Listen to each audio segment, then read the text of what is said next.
আসসালামু আলাইকুম সবাইকে। আপনারা সবাই কেমন আছেন? আজকে আমি আপনাদের মাঝে নিয়ে আসছি আরও একটা রেসিপি, সেটা হচ্ছে মোমো রেসিপি। তো এটাও ছিল আমার বড় বাচ্চাটার রিকোয়েস্টের একটা রেসিপি। আজকে প্রথমবার আমি মোমোটা করেছি। আমি আগেই বলে নিচ্ছি আপনাদেরকে যে আজকে ভিডিওটা একটু লম্বা হবে, আপনার ধৈর্য সহকারে প্লিজ ভিডিওটা দেখবেন। শেষ পর্যন্ত যদি ভিডিওটা দেখতে পারেন তাহলে বুঝতে পারবেন যে ভিডিওটা মানে আপনাদের দেখে সার্থক হয়েছে। কারণ এই রেসিপিটা যদি আপনারা বাসায় করেন তাহলে বুঝতে পারবেন যে কতটা টেস্টি এবং মজা হয়। আর বাইরের বানানো কি বলে মোমো থেকে বাসায় বানানো মোমো হাজার হাজার গুণে ভালো। তো যাই হোক, দেখতেই পাচ্ছেন আমি কিন্তু চিকেনটাকে রেডি করে নিচ্ছি। যেহেতু এটা চিকেন মোমো, চিকেনটা বোনলেস করে আপনার সেটাকে কিমা করে নিচ্ছি।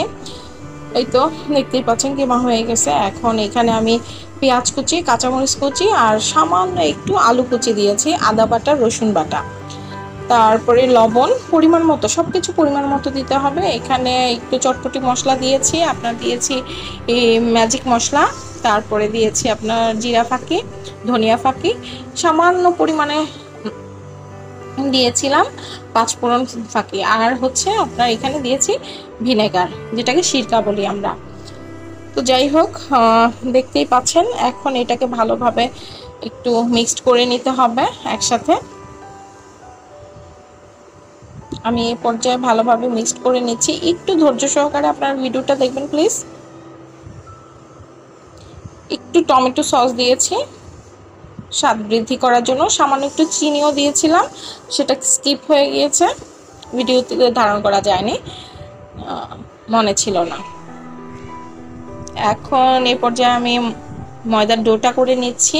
ময়দা দিয়েছি আর দিয়েছি হচ্ছে আপনার সামান্য একটু লবণ আর দিয়েছি তেল। এরপরে সামান্য একটু পানি দিয়ে দিয়ে আপনার সুন্দর করে ডোটা তৈরি করে নিতে হবে। মাথায় একটা জিনিস রাখতে হবে যে ডোটা যেন বেশি নরমও না হয়ে যায়, আবার খুব বেশি হার্ড শক্তও যেন না হয়, মাঝামাঝি একটা পর্যায়ে করতে হবে। তারপরে ঢাকা দিয়ে দিলাম কিছুক্ষণ পরে। এখন আমি টকটা বানাতে চলে আসছি।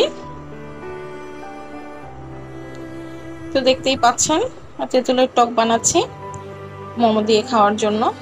এখানে সস দিয়েছি, কাঁচামরিচ কুচি দিয়েছি, ধনেপাতা কুচি দিয়েছি, চিনি দিয়েছি, সামান্য একটু লবণ দিয়েছি।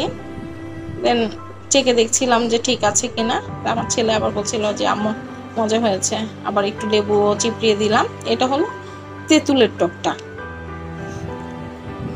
এ পর্যায়ে আমি আরেকটা টক বানিয়ে নিচ্ছি। এটা সস দিয়েছি, একটুখানি লেবু চিপড়িয়ে দিয়েছি, কাঁচামরিচ, ধনেপাতা কুচি আর একটু চিনি, একটু পেঁয়াজ কুচি একসাথে মিক্সড করে নিচ্ছি।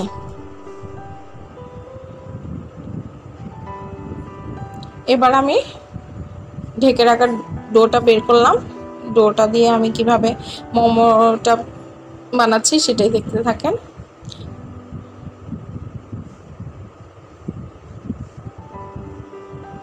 একদম গোল সুন্দর মসৃণ ভাবে, খুব পাতলা করতে হবে রুটিটা।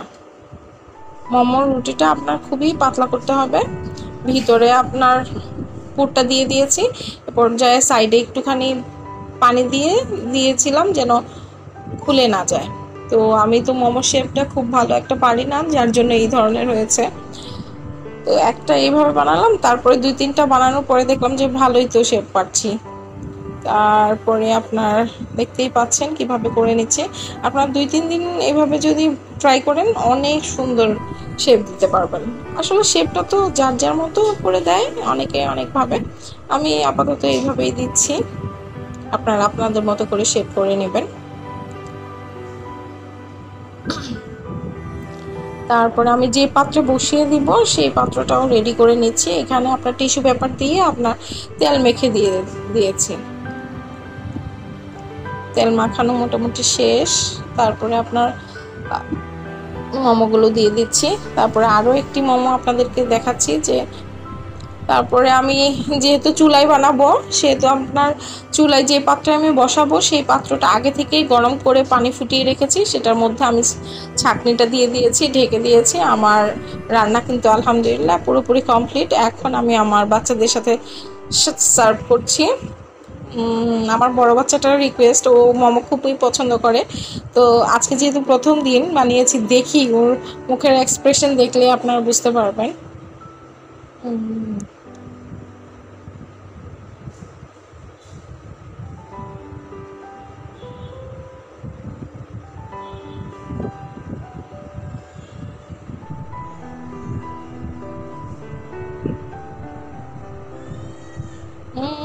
খুব মজা হয়েছে, মাশাল্লাহ।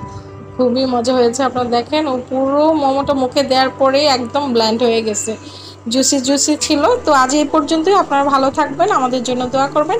অবশ্যই বাসায় এই মোমোটা ট্রাই করবেন, দেখবেন যে অবশ্যই বলবেন যে আপুর কাছ থেকে সুন্দর একটা জিনিস শিখতে